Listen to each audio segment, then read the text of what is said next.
Welcome to Surfside Stories. We are so honored to have in the studio today a friend, a great musician, one of the leaders in the beach music industry. And you can ask anybody in the industry, they'll speak so highly of this man. And I know who he is now, but I don't know who he was. I don't know how he got into music, how he got into beach music. So that's what we're going to find out today. We're so happy to have you here, Mr. Harold. Please tell us, how did you get started in beach music? How did you get started in music? When was the first time you ever played an instrument? I played a song. Go First, for it. I'll say hello, Wayne Troutman. My man, he Thank you, is Harold. the Barry Gordy, as we call him behind the scenes. He doesn't say that. He's Thank the you. Barry Gordy of North Myrtle Beach. Thank you, sir. And if you look through these podcasts beyond mine, you're going to see why. Oh, Wayne, it's good to see you, buddy. brother, having Phil, a good time. I am so honored to have you here, brother. I'm honored to be here with you, you know. And how did I get in music? Oh, Jesus. The story is contained from a 8-year-old kid. Okay. Actually, my father had a band in Boston. My mother is from Harlem, so she has always been into music or something in the arts. Okay. When I was a child, she would say, "You know who that is?" And no, that's Thelonious Monk. I don't know who that is. He looks like the guy that lives on the 3rd floor. And because Harlem had a lot of artists who lived in there. So I was born there. Music has always been in me. I have put on shows for my family. Michael Jackson had nothing on me when I was young. I would put on shows if there was the Three Stooges. Da, da, da, da. Da, da, da, da. I would be theatrical. And I don't know if I was obsessed with people seeing what I could do or watching me go crazy. I probably had, what is the new thing now? ADD? ADHD. When we were kids, that didn't exist. As I got older, I realized, I had an intense amount of that. Yeah.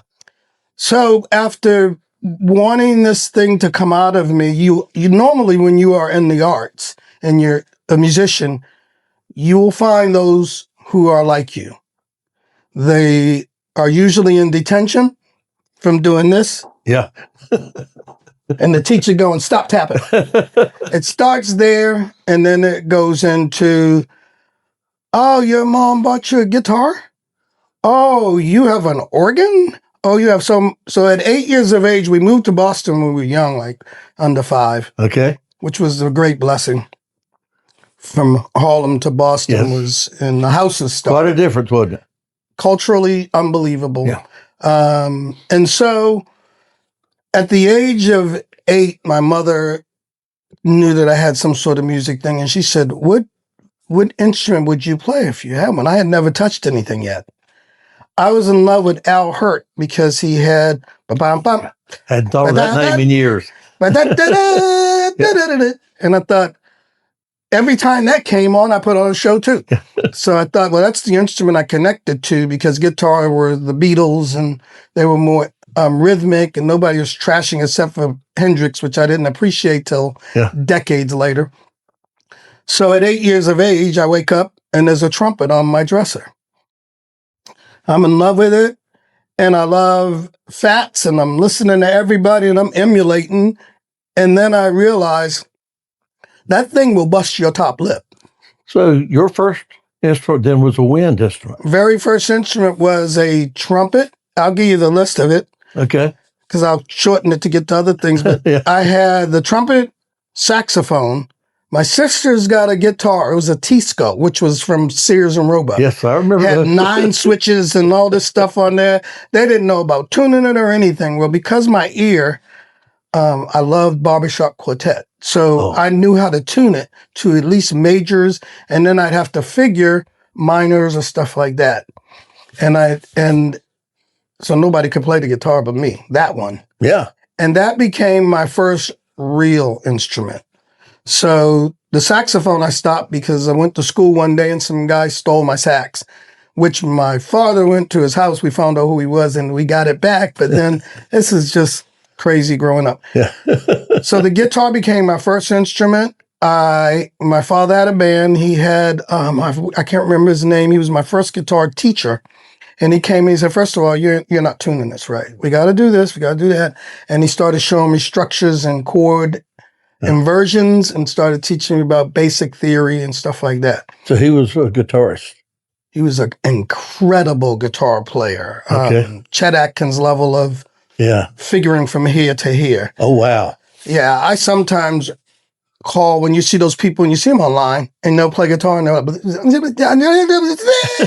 and I say, that's an alien. Because humans, we don't play like that. Yeah. We just kind of, okay, I can't figure that part. But those aliens were brought into my world and I got to be around them. From there, I got what we did a talent show back in the day. I was probably about 10. Okay. And I had a 3-piece band, Bernard, myself, and a drummer that was, I can say it now, decades later, he was terrible. But yeah, he would get up in there and decide to solo in the middle of something and all the cymbals would fall.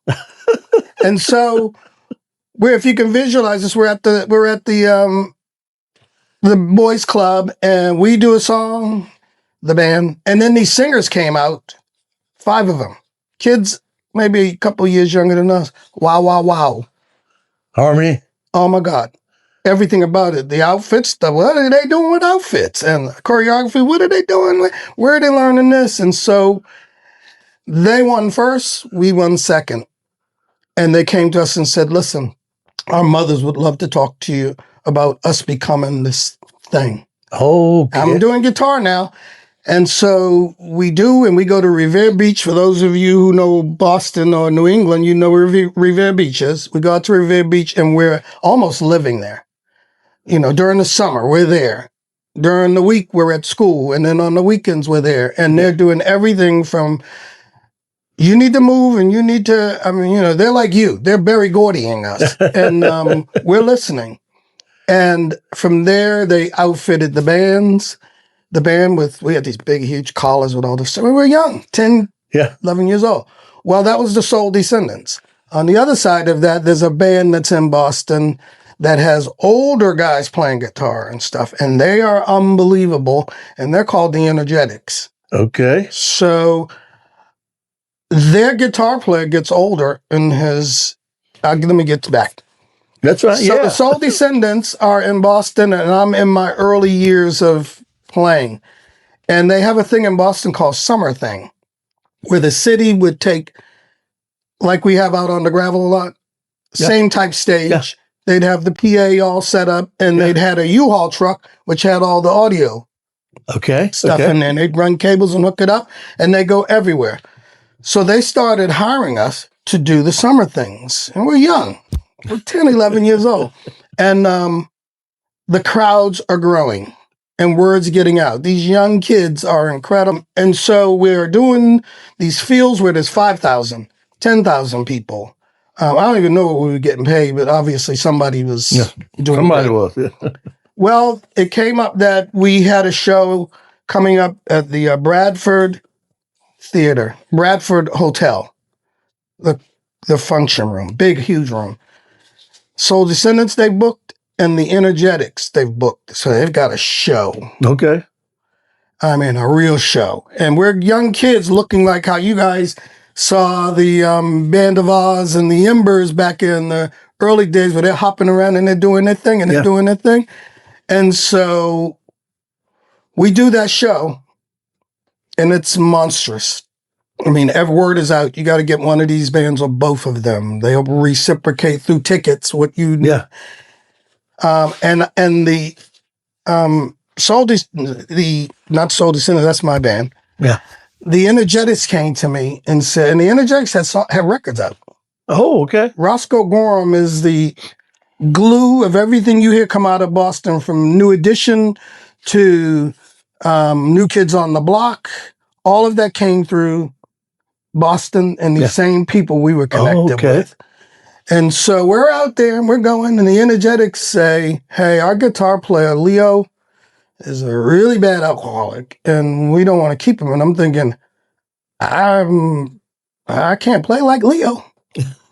And so And you were about how old at this time? I'm about 11.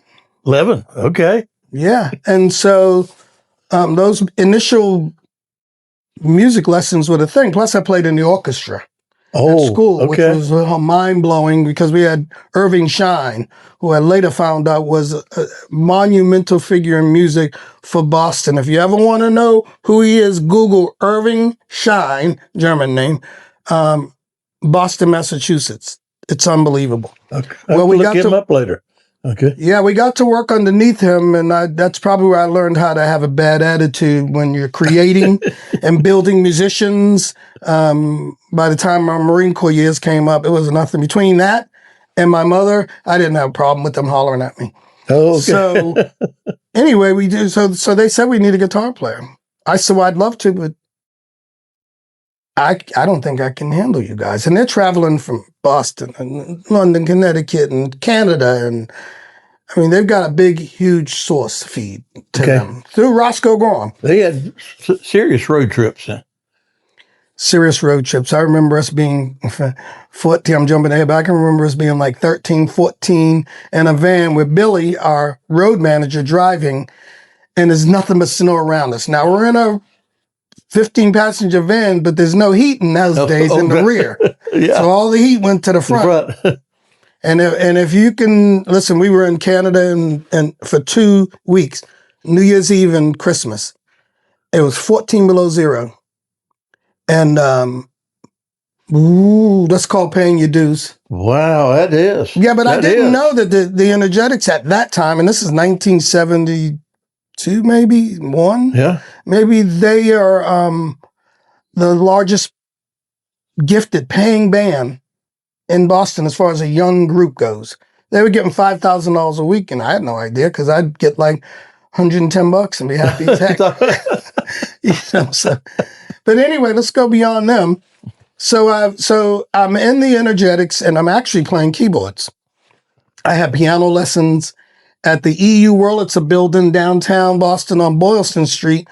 And the whole building, from the top to the bottom, was nothing but, because the Boston Conservatory's there, the Boston Symphony Orchestra is there. Every floor, there are these practice rooms that are the size of your kitchen. They have a baby grand in there, and that's it. And so they have different artists from all those cultures of the symphony come in there and practice. I went there and I asked them, and listen to this break they gave me. I said, I would love to come in there and practice because I can be by myself and I can learn stuff. And there were different people in there would say, let me talk to you and show you something. $1 an hour. Then it became $1 a visit. Oh, okay. Because I was a young kid. Yeah. And so now I'm in. So you started picking up new instruments at the conservatory?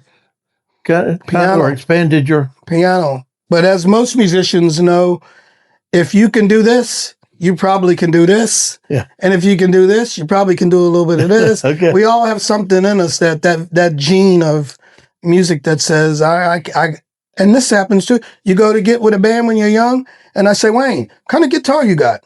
Oh, that's a Fender so-and-so. Can I touch it a minute? Yeah, man. You mind if I touch your drums? No, go ahead. And that's how we learn to, maybe advance and expand what we did. So the energetics are traveling. And I'm now I've been in there for about 4 years. It's getting close to the mid-70s. And we had a tutor that would travel with us. These guys were there. Okay. And I'm young, but I have a goatee, so I look a little bit older. Okay. So everything you're not supposed to do until you hit about 25, I had already done. It's a different client. You had the experience. I had the experience, and so we are now traveling everywhere. And I'm looking at the little bit of change. I'm thinking, because I fell in love. Yeah. When I fell in love, I then wanted to know what marriage was like. My mother was married forever. It looked like it's a good thing to do. Well, I couldn't do it on that band's salary. So I thought, what should I do? And this will tell you the interval of time, 18 years of old age, and I look in the Marine Corps because my uncle was a Marine. Could have went to the Air Force, but I went to the Marines. And why did you choose Marine? Because your relative? Because my relative, yeah. My uncle was a gunnery sergeant, And he didn't play. Mm. He liked to squeeze and Okay, which was good.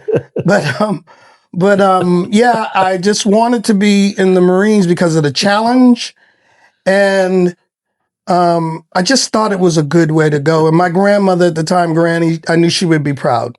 So I went in the Marine Corps, got out there, shocked them. And 1 week I said, listen, I'm leaving. I'm going in the Marine Corps. I'm going to get married. They said, you crazy? You don't know it? I did it. I'm in the Marine Corps now as a keyboardist. And I'll jump ahead. Yes, I did get married. And I'm in. Now, which came first, the Marines or get married? What? No, the Marines came first. Okay. And then did you get married while you were a Marine or later on? Quickly. Okay. I was in love. And so now I'm in the Marine Corps, which is fantastic. And I'm now selected to go over to Japan. And when I'm in the Marine Corps, I'm at the band barracks so much. Yeah. And you're supposed to stay in your respective job billets. They got to the point where even the gunner go, Harold, come in here, man. Hey, let's jam out. And they had all brand new equipment because the money from the government would give them the best. They had the Rhodes, they had the best, they had the Vocal Master speakers and the whole deal. Oh, and so wow. I have to go overseas to Japan. I go to Okinawa and I'm there. And with a short amount of time, I meet a gunnery sergeant. We just called him Buzz. Okay. Because musicians, we respect their rank and anything else about you, but as a musician, we're just musicians. Yeah. And all of us seem to, in the 70s, have nicknames. Oh. And so all across the board. And your nickname was what? A lot of times, shut up. So we're over there. We put together a 10-piece band with Navy, Air Force, Marines, and Army, because those are stationed over there. Okay. And we have this incredible band. I mean, can you imagine 10 monster guys just going at it? Yeah. Drinking liquor? And it was top notch. Oh, my God. It was unbelievable. We started doing all the bases. And we would charge like $500. Okay. You got 10 people. We were doing it because we loved it and we had our military income, which in the 70s wasn't a lot. But we do that and we become incredible. And I'm thanking God because like the gene has found, he always says in the Bible, your gift will sustain you. Well, that gift will also find others that can sustain through that gift. Okay. And so. Great thought. Yeah. And so I do that. I get out of the Marine Corps. And I'm in Jacksonville, North Carolina. I have a wife and things are, should you leave? Should you stay in? Well, my music was calling me. I needed to do music. I wound up using some of my VA benefits for my education then, college and stuff. Yeah. And I met a guy, I was working for a company that was very big in Jacksonville and they had a Christmas party. And they hired a band called Spice of Life. And I went to the Christmas party, of course, and they had really nice equipment. And I said, listen, is there any way I can do a song tonight? And they said, yeah, sure you can. So I did Just on the Roads by myself. I did a Blow Your Mind vocal song and all that I've done. And afterwards they said, listen, would you be interested in joining the band? They were the band. The band. The drummer's wife was 1/5 owner of Joyce Molding, which is by Pennsylvania and New York border. Well, they had the tie contract for the plastic because they're a plastic molding company. Okay. They had major stuff, and then they had the 8-track cartridges, the mold that goes on them. Well, because we get in there, I write a song. Jerry says, let's record it. So we go to Clark Tut. Those of you that know Clark, he was in Kinston. And we go to Clark Tut, we record this song, and Jerry says, well, it's going to cost us about this much. I said, well, oh my God, can we find someone to invest in us? All Clark wanted was the cartridges for the 8 tracks because he sold bootlegs. Most of the bootlegs you've seen, the 8 tracks that were in the stores and all over, and they had a label that looked like it was pasted on there. That was Clark Tutt. Oh, and so we gave Clark like 1,000, or Jerry did. He gave them 1,000 of those cartridges, which then got me recording. This was 1981, maybe. Okay. And so now we're out. The song's pressed, and the only one that has the song we recorded is oh God, what's his name? I'm right here and can't remember his name. He works with Keith Houston. Which one? He handles the Galleon.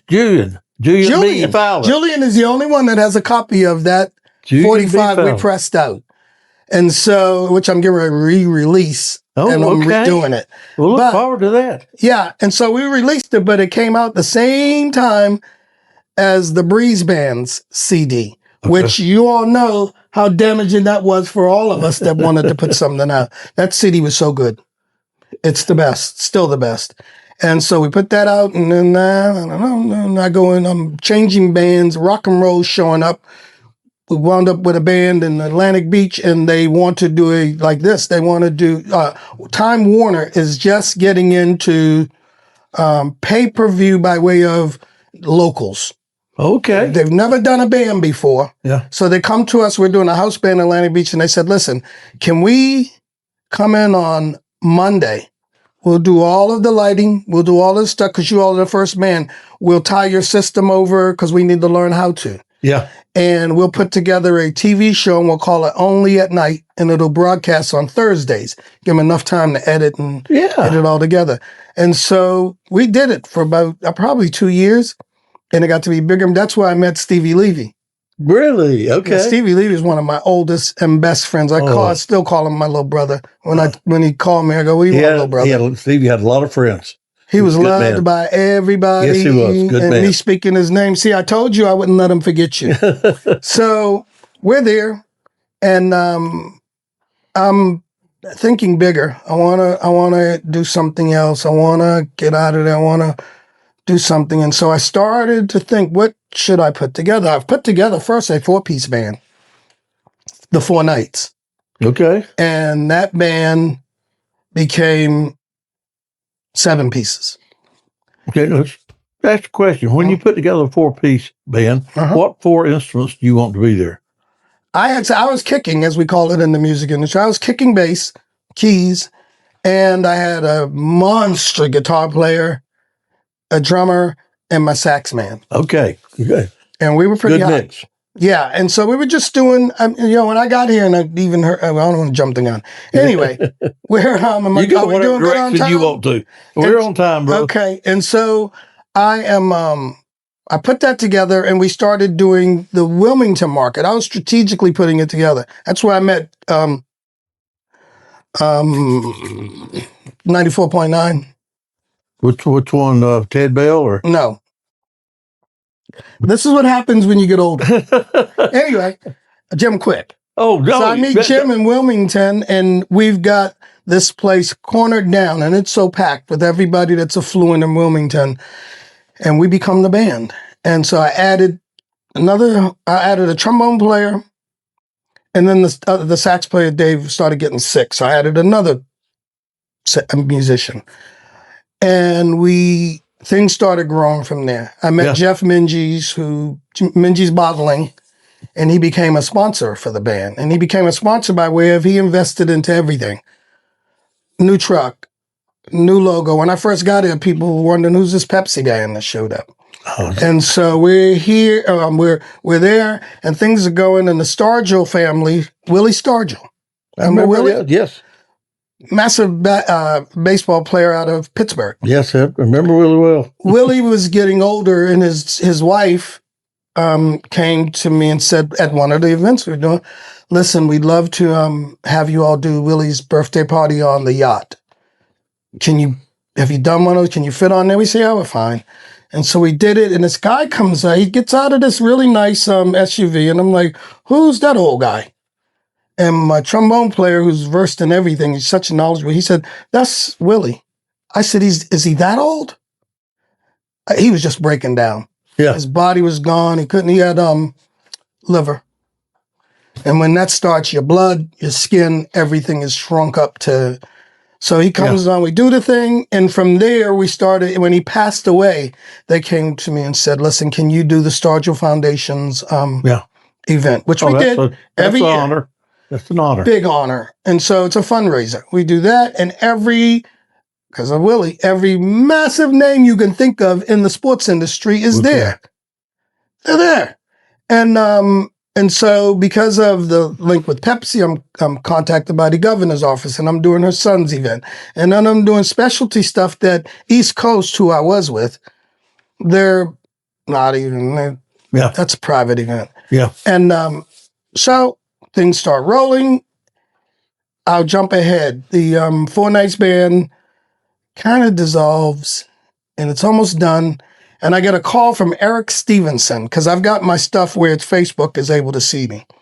And he says, listen, I don't know if you're thinking about retiring, this is probably 15 years ago. Yeah. And he said, there's a young lady down here, Allie Prevette, that's trying to put together something. Would you be interested maybe? So I told him, I said, listen, I own my band. I'd have to end a sponsorship with Pepsi, and I'm financially situated. What is this thing doing? He said, it's a groundbreaker. It's coming from the ground up. I showed up at the rehearsal. Breeze is in there, who's a phenomenal drummer. Alan is in there, who's the best. Myself, and we're searching for guitar players. Well, we got that off the ground. That's how Myrtle Beach found me. Oh, okay. That's what I was kind of hearing in that story. That's how I got here. When I got here and everybody's doing beach music and all, so I'm thinking, this is your transition. Beach music is the same music we were doing in the 70s when we were, it's the same stuff. And most of those bands we were traveling with Harold Melvin and the Blue Notes, LTD. I remember being in a backstage with, can I tell this? Yeah. With Harold Melvin and the Blue Notes, and the cops busted them for doing something out of the dressing room they weren't supposed to be doing. And this was a podcast. We can talk different on this. Well, we can tell the story. So there's a lot of artists I've worked with. There's a lot of why is everybody always picking on me? Yeah. We became a backup band for them because all they had was a guitar player. A lot of those older singing groups, just one guy is the music director. So we go to do this thing with them, and Charlie Brown, there's a clown. Me, I got groove in me, and I'm here like Charlie Brown, he's a clown. Stop. All that. I don't need all that. I need this, and that's it. Well, for me, that's so boring. Oh my God, it's so elementary. I could probably eat a sandwich and play a video game on my phone while I'm doing this. But we do it. I love it. And it's great. And different artists have different things. Hey, listen, go back to the basics. When you have to go back to the basics, it's like, dude, they weren't embellishing a lot of stuff. Yeah. They had string sections, but there wasn't a whole lot. Anyway, Myrtle Beach comes, Midnight Alley strikes our concert thanks to 94.9. What's the name again? Julian? Yeah, Jim. Julian? No, Jim. Oh, Jim Quick. Yeah, I'm doing that on purpose, Jim. Anyway, so yeah, Jim comes in and says, listen. Did you start Allie and Jim together? No, Jim and Allie were sitting together. An item now. Jim, yeah, sure are. And so Jim was trying to support Allie. Okay. And give her whatever she needed to have happen. For the group. We were going to open in the Galleon, and we were going to use Jim's gear, and we were going to do this and this. And I told her, I said, I've got a truck. Okay. I've got subs. I've got a top. I've got all this stuff. Now we had to find a sound man. Okay.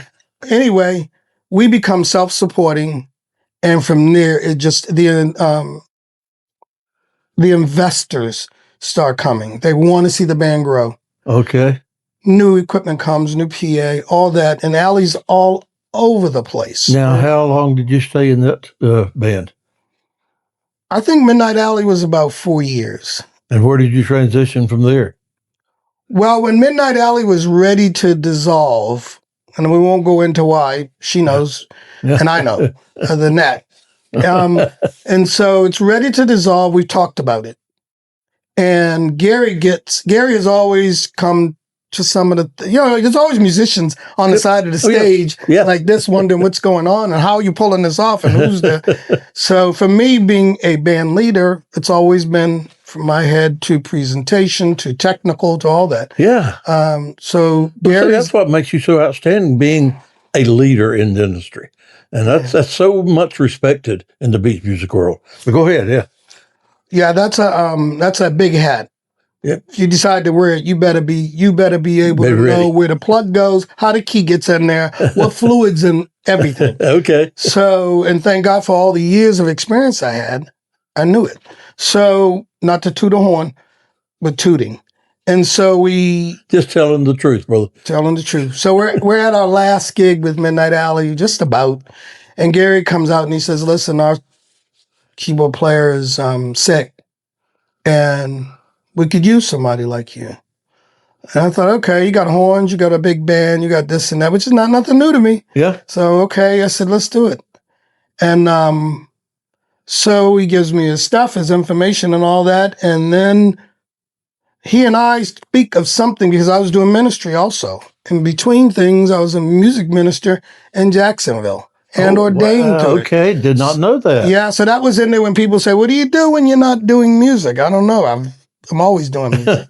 Anyway, so then Gary exposes to me that he's in ministry and has songs he's written. And so loves gospel music. Loves gospel music, as I do. And he loves singing gospel music. I completely am at home when I'm playing gospel music. Music outside of gospel is kind of like, if I'm not eating the sandwich and playing the game, then I'm eating the sandwich. Yeah. Okay. None of it is complicated to me. And that sometimes that can bore me. And so Gary and I get in there, and I've been with him about over 10 years. Okay, I wondered that was about 10 years. And in between there, he and I start delving into his songs because he hasn't had anybody prolific enough to play his gospel songs. Yeah, okay. And he brings out all this sheet music. We're in his garage. Next thing I know, he's got a tear in his eye. I said, are you all right? He said, man, this is what I want to do. But I can't do it because I can't find anybody to connect. Well, that connected us completely.